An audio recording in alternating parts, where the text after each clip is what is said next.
first of all, you all have heard all these beautiful voices up here, angelic voices. That's not me. I can't carry a note if it was on my back. You will see me in the group moving my lips. They really think I'll be singing, but I just be rolling with sand. That's not me. But yes, my name is Ivy Mathis. At the age of 17, I was given a life sentence. I ended up serving 26 years, and I'm going to call my change 2 weeks and 5 days. I am the first female in the state of Louisiana to be released under the Miller-Montgomery ruling through the parole board. Because there was one before me, but her case was so jacked up when she went to the courts, the judges just released her. Because there were some injustices done in the court, they just released her. Coming home after being away from my family, biological family, because after 26 years, you tend to develop relationships beyond family, and a lot of people don't understand that. When you have sisters, older people in your life that's giving you wisdom, when you have friends that's listening to your cry, that's feeding you, that is giving you advice, that's holding you up when you're about to crumble, because we all know each other's stories. You start to develop something in the core. I'm gonna fast forward a little bit and come back to this, because when I was released in December the 11th, 2018, this, what I have right here, I wanted with my family. And see, I'm vulnerable right now, because if I start crying, we're gonna get through it, okay? Because I'm still hurt by this. I got the call from my secretary. She was like, Ivy, we're planning on doing this program, and what is it that women need? You know, women aren't talked about enough when you talk about mass incarceration or prison. The average person always thinks about Angola, because women are kept in a bubble, you know, they kept quiet.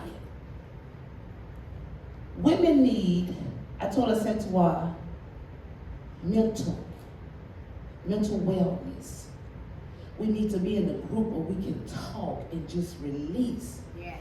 And what helped me, if I can be honest, y'all, what helped me come up with that is we still call each other. And we've told each other, girl, this is what I'm going through with my children. This is what I'm going through with my family. This is what I'm going through on the job.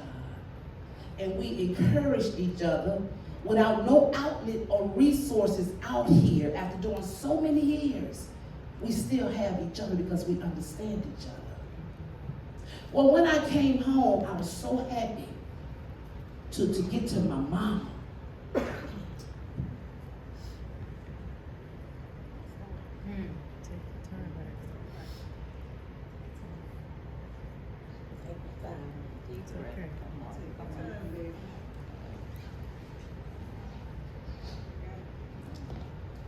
When I came home, she gave me a pair of orange baby doll socks.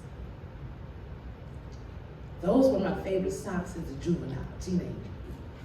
She held on to them socks for 26 years, and I still have them. Well, I'm like, well, Mom, I'm here now. I'm here. But I learned, being away from my family so long, something is missing. See, there was a gap. When I was developing family here, family was still going on. It's not that they didn't love me, but something was missing. I couldn't go back to Monroe. I moved to Baton Rouge, got myself situated, moved my mom down here. And throughout that year, I'm struggling. I'm trying to get this relationship back with my mother, but it just didn't work. And I'm like, why? I'm doing everything I can to build this relationship, but why? So when I got the call from a sector, I said, this is what we need to do. But believe it or not, I'm so used to putting people before me, I didn't even think of myself. I was thinking about my sisters. It was when I came to Sacred Wellness, and we were talking, and all of a sudden I started crying. And then I was like, well, this is right where I'm supposed to be, because I need to learn how to let this go. You know, as women, we are expected to be so strong. Come on now, I know somebody in the audience knows this. Yes. Even if you haven't been incarcerated, society puts a weight on a woman's shoulder and they expect you to deal with it. Tend to the house, tend to your man, tend to the bills, tend to the food, tend to the everything, tend to the trauma, but still navigate through life. And yet we're not having that opportunity where we can heal and talk about it. One thing that Sacred Wellness has taught me is it's all right to be broken. It's all right to be broken, because one of the things you learn in prison to master is suppression. See, in prison, they teach you that. Suppress it. If you get a report, you cry, you're going to get locked up. If you talk with your hands, that's a write-up. When you go to the board, they're going to deny you. You get on the phone, your child, this was this, you cried, you're going to go see a mental health. No, they're going to lock you up. So we learn to suppress, and we bring that oppressive stench into society with no outlet. But what I've heard here, even with myself, I'm learning today to move on in life, because just because this relationship is not really working right now with me and my mother, I love my mother, we talk every day, but something is missing.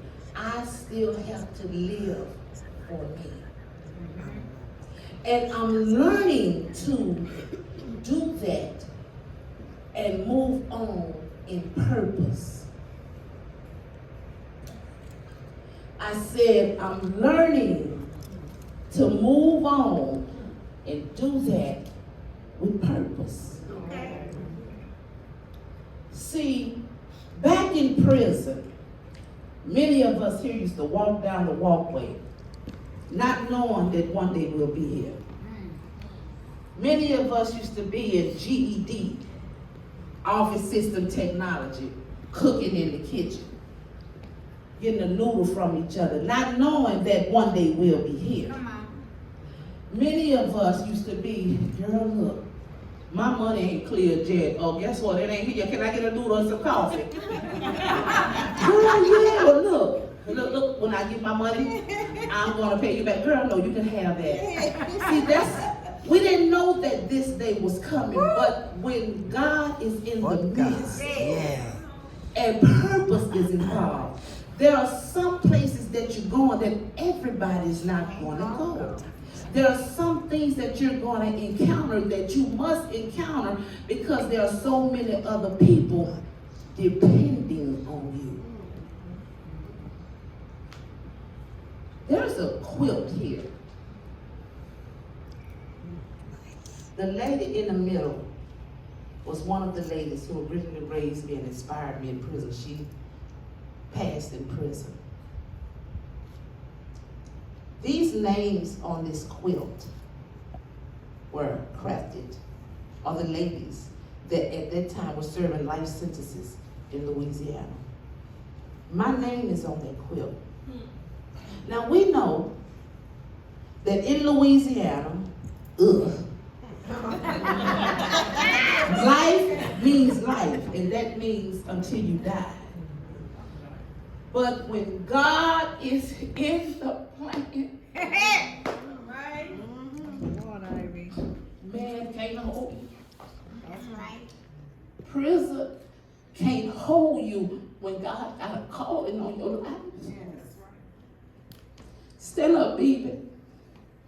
Stand up, Michelle. Stand up, Laverne. Stand up, Sandra. Their names are on the blanket. Yes, yes, yes.